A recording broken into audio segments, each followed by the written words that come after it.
जय श्री राम। क्या राम नाम का जाप करने से जो हमारे अच्छे दिन चल रहे हैं या फिर हमने जितनी संपत्ति अर्जित की है या हमारे घर में जो सुख शांति है, क्या वह सारी जो राम नाम का जाप करता है उसकी वह नष्ट हो जाती है? राम नाम के जाप के द्वारा हमारे जीवन में घोर विपत्तियां आती हैं। ये प्रश्न आपको सुनने में बहुत अटपटा लगेगा, लेकिन एक साधक ने यह प्रश्न हमसे किया था और इसका जो समुचित उत्तर होना चाहिए वो हमने गुरु कृपा से उन्हें दिया था। आज इसी उत्तर को हम आपको इस वीडियो में बताएंगे। क्या आपने कभी यह सोचा है कि अगर आप राम नाम का जाप नहीं कर रहे होते तो क्या आपके प्रारब्ध का जो बुरा प्रभाव है आपके जीवन में नहीं आता? जिस समय पर, जिस दिन, जिस घड़ी हमारे साथ जो होना है वो पहले ही निश्चित कर दिया जाता है।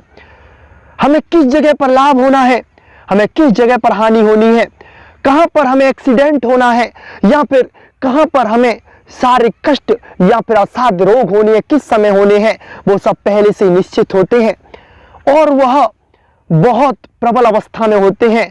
लेकिन जब हम राम नाम का जाप करते हैं तो उस समय जो हमारे प्रारब्ध का बुरा प्रभाव होता है वो नष्ट किया जाता है।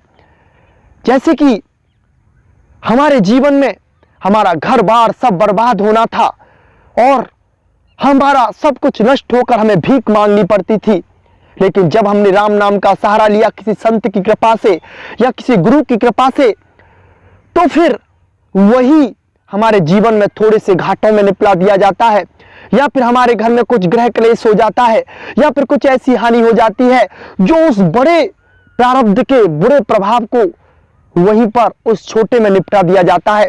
ये होता है राम नाम का प्रभाव, ये होता है राम नाम का महत्व। लेकिन हम लोग विचलित हो जाते हैं। थोड़ा सा हमने राम नाम का जाप किया तो फिर हम प्रभु पर प्रश्न उठाना शुरू कर देते हैं। हमारे जितने जन्म हुए हैं या हमारे इस जिंदगी में हमने जितने बुरे कर्म किए हैं, क्या उस विषय में हमने कभी प्रभु को आगे रख के उनसे पूछा था कि हम ये क्यों कर रहे हैं? ये हमारे करने लायक है या नहीं करने लायक है? जैसा हम करेंगे वैसा तो हमें भोगना पड़ेगा। जिस तरह का खेत में आप बीज डालोगे उस तरह की उसमें फसल होगी, ना कि उससे दुगनी चौगनी उसमें फसल उत्पन्न हो जाएगी। ऐसा नहीं होता है।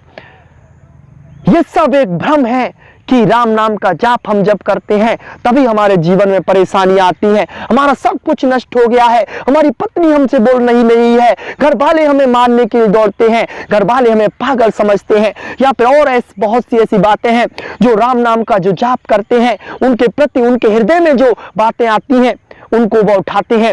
ऐसा नहीं होता। आप एक बात बताइए, जब आपको असाध्य रोग हो जाए या फिर आप इस दुनिया से, जब आपका अंतिम समय आएगा, जब इस दुनिया को आपको छोड़ के जाना पड़ेगा, क्या आपकी वो बहू, क्या आपका वह बेटा, क्या आप जिससे वो प्रेम करते, क्या वो आपके साथ जाएगा? नहीं, बस वो आपके लिए दिखावट के लिए दो आंसू बहा देगा। फिर उसी तरह से वह अपने दैनिक जीवन में जिस तरह से वो अपना गुजारा कर रहा था उससे अच्छा और भी करेगा। कोई किसी का नहीं है। ये सब झूठे नाते हैं, लेकिन हम इन नातों को अपनापन मान के नातों में हम अपना सर्वस्व लुटाकर हम अपने अस्तित्व को भूल गए हैं और राम नाम का जाप कर रहे हैं और फिर सारी परेशानी हम राम जी पर थोप देते हैं कि जब हम राम नाम का जाप करते हैं तभी हमारे जीवन में परेशानी आ रही है। ऐसा नहीं होता है।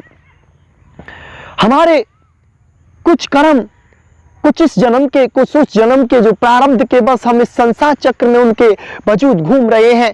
उनका जो खोटा प्रभाव है, जो बुरा प्रभाव है, वह राम नाम के जरिए उसको छोटे में निपटाया जाता है। अगर आपको कैंसर का फोड़ा होना है तो राम नाम का जो जाप करता है उस फोड़े को एक छोटी सी फुंसी के रूप में निपटा दिया जाएगा।